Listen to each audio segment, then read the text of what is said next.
আমি জানি যে অধিকাংশ উপদেষ্টা যারা তাদের দুর্নীতির সাথে কোনো সম্পর্ক নেই, কিন্তু কিছু কিছু দুর্নীতির কথা তো উঠছে এবং সেই দুর্নীতিগুলো ভয়াবহ। ছাত্রদের আন্দোলনের প্রতি আমাদের গভীর শ্রদ্ধা রয়েছে, কিন্তু ছাত্ররা ভালো করতেন যে আজকে রাষ্ট্র, সমাজ, রাজনীতি, ব্যুরোক্রেসি যে দুর্নীতিগুলো আছে তার বিরুদ্ধে ক্যাম্পাসে ক্যাম্পাসে সোচ্চার থাকা।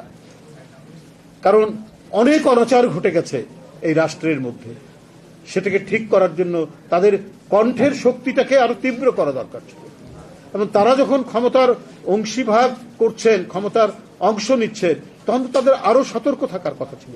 কেন তাদের এপিএস এর নামে শত কোটি টাকা দুর্নীতির অভিযোগ আসবে? কেন তারা বদলি বাণিজ্যের বিষয়ে তাদের অভিযোগ উঠবে? এই অভিযোগ তো উঠছে। স্বাস্থ্যমন্ত্রীর পিএ আরেক, স্বাস্থ্য উপদেষ্টার পিএ আরেক উপদেষ্টার এপিএস, এটা তো ভয়ঙ্কর ব্যাপার। শেখ হাসিনা তো 3টা ডিগবাজি দিবে এসব কথা শুনলে, যে আমাদেরকে বলো, দেখো কি অবস্থা।